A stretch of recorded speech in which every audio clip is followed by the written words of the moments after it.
So I wasn't aware that depression was a real thing. So ayun po, I just suppressed everything. I pretended that it wasn't there. And for a while, that worked po. For so many years, I was able to hold it back in.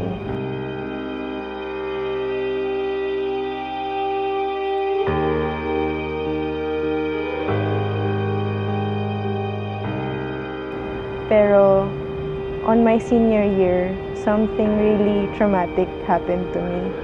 And yun po, it triggered it back to life. It's like it went out of control. At that point po, I wasn't able to hide it anymore. I couldn't eat, I couldn't sleep, and I couldn't function as a normal human being. I couldn't even get out of bed. So that's when I realized na, seryoso na pala to. Na this is something that I cannot handle on my own. And that I need help. Dun po sa mga friends ko na hindi naman ako masyadong close, hindi ko pinapakitang depressed ako. I pretend that I'm okay, and they never really suspected nga that I have depression. Pero dun po sa closest friends ko, dun lang po talaga ako naglalabas ng mga frustrations, ng mga feelings ko.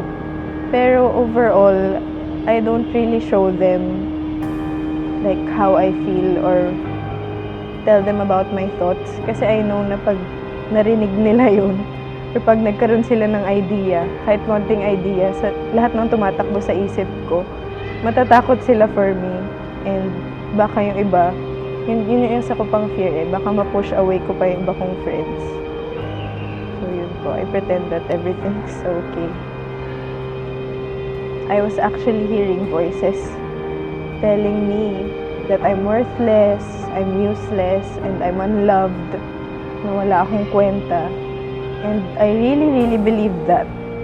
Kaya sobrang grabe po yung hate ko sa sarili ko. Kasi that's how I felt. I felt like a burden to everyone. And I thought na if I just disappear, if I would just disappear, like the world would be a better place without me and no one would even notice that I'm gone.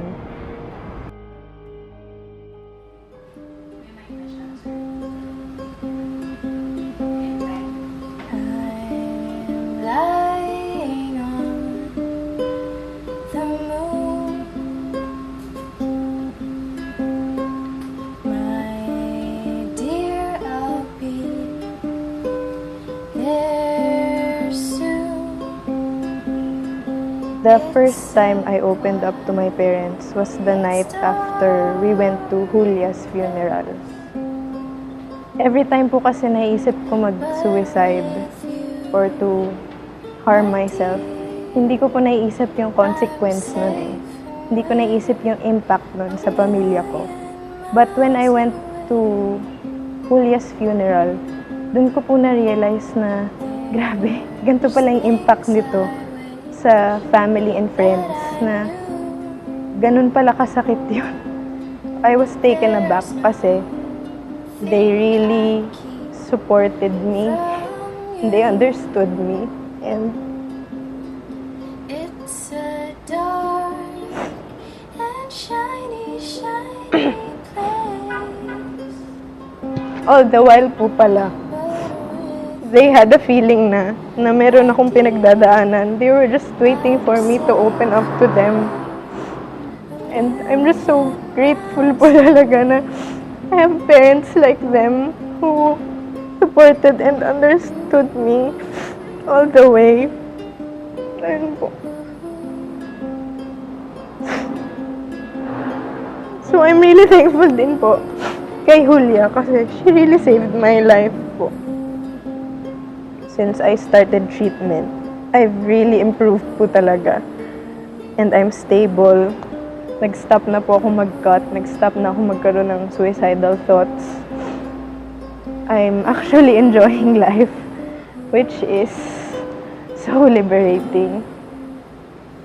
And I'm happy po talaga na I never thought before na I'd get to this stage kasi I was so trapped po talaga sa depression.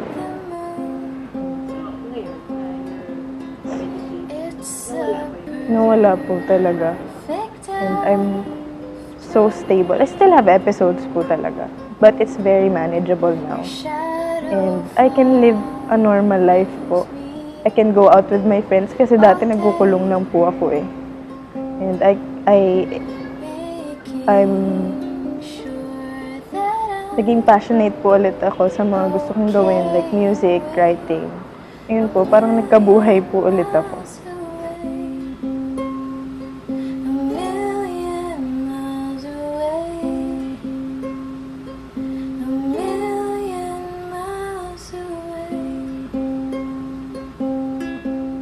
I just want them to know na it's an illness that can be treated and that anybody could be hit by it no matter what background you're from. Kahit maayos yung pamilya mo, you have a lot of friends, you're doing good in school, kahit ano pang background mo, you can be hit by mental illness. So no one is safe from it.